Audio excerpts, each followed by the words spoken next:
Liars love lying, and they do it professionally. And when you do it professionally, you got to watch your I's and T's, make sure they're dotted and crossed respectively, even in the UK. And if we're talking about the UK, we of course have to bring on our resident expert and UK native, Will from Tesla Jigsaw, to set the record straight. I'm Brian. Welcome to Futuraza. So great to have you back. Thanks very much. I can't wait to be an expert one day. Aiming really hard at that. It's taken a long time. And how have you been since definitely not just a couple minutes ago when we concluded the previous interview? Good, I hope? I've had a lovely day. Thanks for asking, Brian. All good. Great. So what we've got here, this is a lot of fun. We have got this little gem, electric vehicle. Let's see here. Electric vehicle public charging deserts revealed across Great Britain. That's a pretty scary headline. 3/4 of households that park cars, 3/4 of households that park cars on street do not have charger within 5-minute walk. Data shows. That doesn't right. But how many people is that? You'd said on the last show we did something like 75% of homes have a parking spot. Yep, have either a parking spot at home, driveway, so there's not much problem. You could easily just change this, couldn't you, every year? It's like 3/4 of households that park cars on streets do not have charger within 4 minutes walk, data shows. And then the next year it'll be 3 minutes. I mean, talk about scaremongering. But we're only talking about 25% of citizens, of whom half probably don't own a car anyway. So let's look at these deserts, shall we? We see London, good charging access, right? But some of these other places, Northeast, I don't know my geography well enough to know who lives in the Northeast. Is it a very populous area? Yes, it's all quite popular, but there are plenty of chargers up there too. You just need to have a look at ZapMap, something like that, to see exactly how many chargers are around the UK. It's very difficult to not go past some. Put it that way. Whether you need them 5 minutes walk from your door is a bit of a silly question, if you ask me.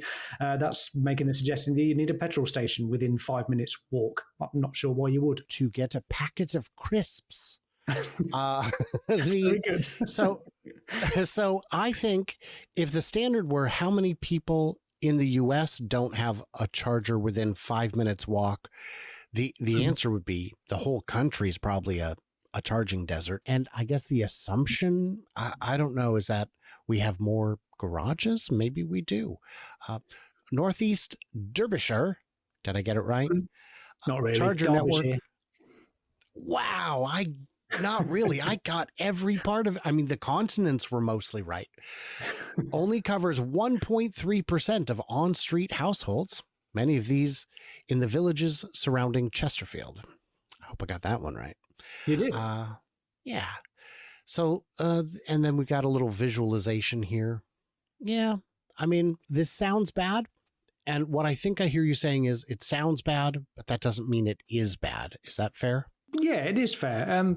I think, as Quentin Wilson pointed out on this article as well, he's the founder of the Fair Charge Group campaigning for electric cars. He says in the article, it's very clear that with the local authorities that have been historically very pro-EV, they have the best coverage.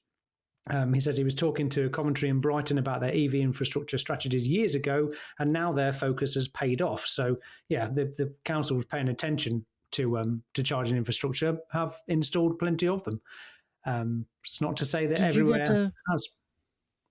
Did you get to meet Quentin at Fully Charged in Farnborough last year? Yeah, I've met him quite a few times now. I shared a stage with him at a Tesla event. That was the first time that I've been on stage with anyone. It happened to be Quentin Wilson. But what an expert in fluent, concise electric vehicle issues. I can't even put one sentence together. It's unbelievable. He's fantastic, and I did have a chance to interview him about Fair Charge. It's they're doing good work, or at least they're doing their best to do good work. Yeah, one of the most important things they're working on at the moment, which I'm a strong advocate of, is, as you know, we have VAT in this country, value-added tax. So at the moment, it's on public charging electricity, it's 20%, whereas for me and everyone else at home, it's at 5%. So the goal is for that Fair Charge is trying to push this through Parliament to speak to the right people and bring down the cost of public charging, because that is what we're sort of talking about here, isn't it? It is rather expensive if you're going to just use rapid chargers. It's about 80 pence per kilowatt hour. If you're going to use a company like GridServe, which are a really big company, to charge a vehicle, whereas it's about 40 pence per kilowatt hour roughly for a Tesla, but 7 pence for me here at home. So Fair Charge idea is to reduce that VAT from 20 to 5%. That would at least go towards, I think that would actually have more benefit to the increased adoption of EVs, actually, because it's the charging price at the moment that putting people off who cannot charge at home or don't have access to a parking space. It's an added tax on the people who can afford it the least, I would say. So we've got this real hot nugget here. The electric car fiasco is proof we're not a free country, says the Telegraph. Politicians are intent on virtue signaling their willingness to save the planet, even if the actual policy makes little difference globally. Oh, Jimmy Bartholomew, what are you doing? Yeah, you may be under the pleasant impression that this is still a free country if, for example, you wanted to buy a petrol car, which is perfectly legal. Surely you would be free to do so. Well, not exactly. This sounds familiar. What's going on with stuff like this? Do you see much of these kinds of sentiments? Well, just, the usual doom and gloom and anti-EV drivel, isn't it, really? It Nobody's really stopping is. you buying a petrol car if you want to. The problem is that at some point, now we've reached sort of price parity with electric cars, you're going to have to be a bit silly to spend more money on a petrol or a diesel car than you are an electric car to make it work. And articles like this and many of these publications that we're looking at today have just been pushing this anti-EV rhetoric for so long now.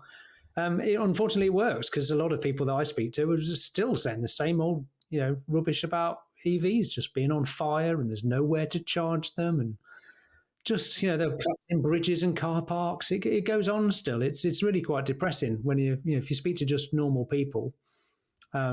Well, if that's what you hear, then that's all you can know.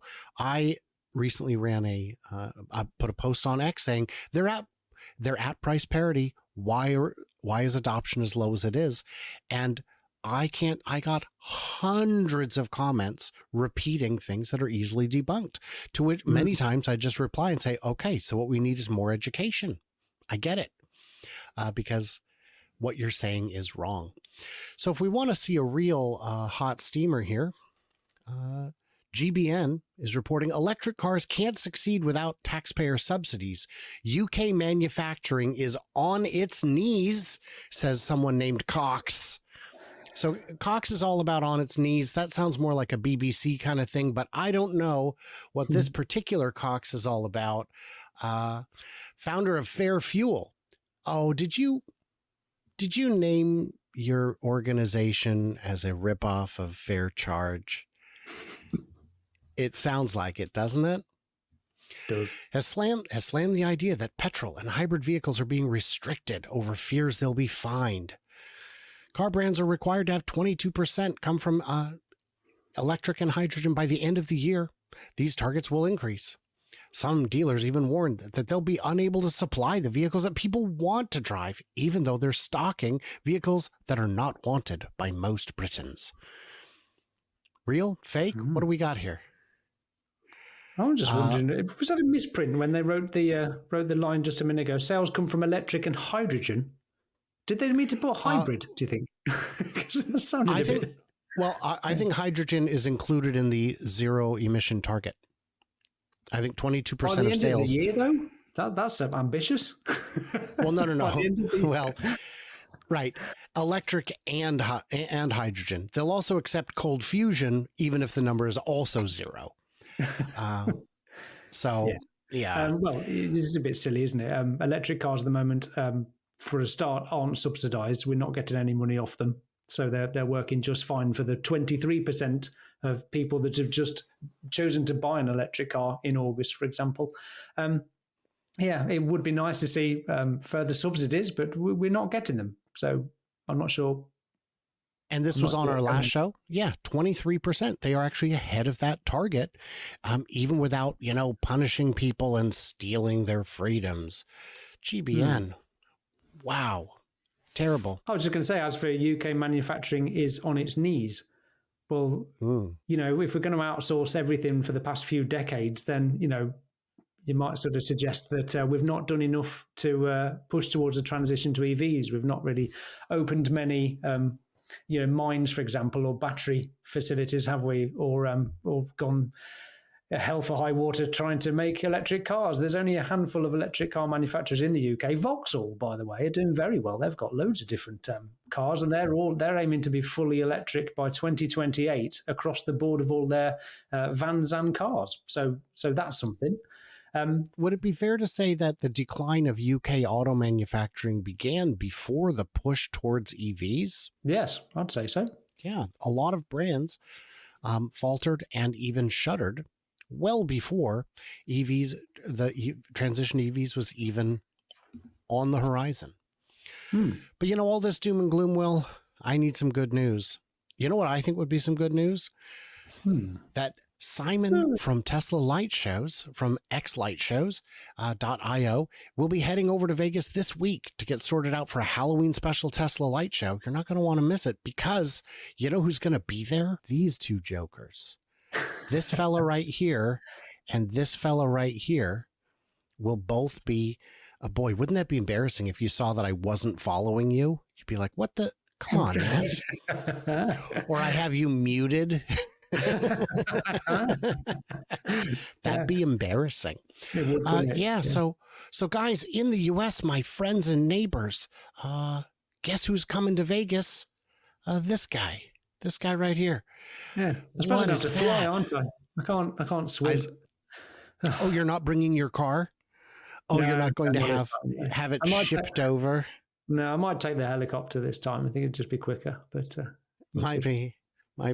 That would be, I don't want to do a transoceanic helicopter flight myself.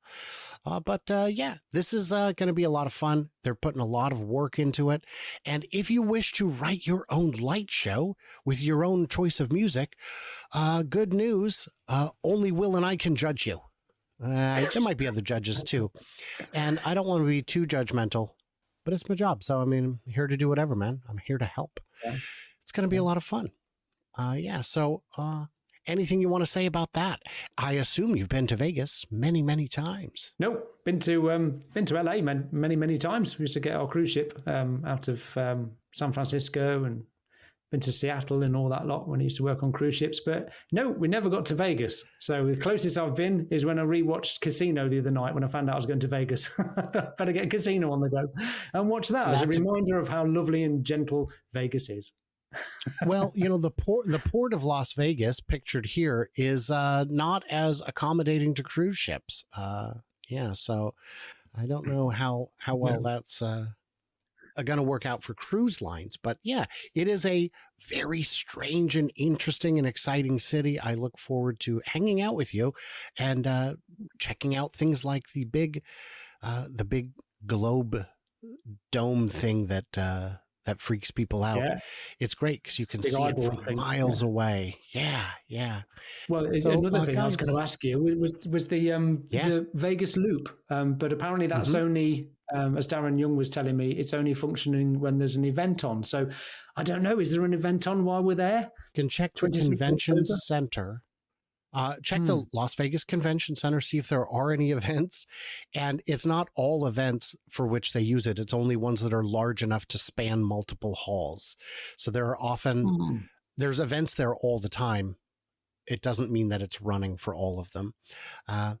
There is an outside chance we might be able to make something work, though, because I might know a guy. but we will have that discussion off camera.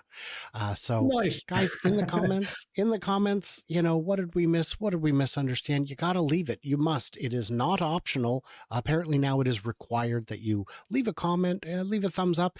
And this is a new requirement that I just found out about. You have to head over to Tesla Jigsaw and find out what he's up to, and, help him out. He still allows subscriptions on YouTube at no cost for a limited time as a favor to me. So you guys get in while the getting's good.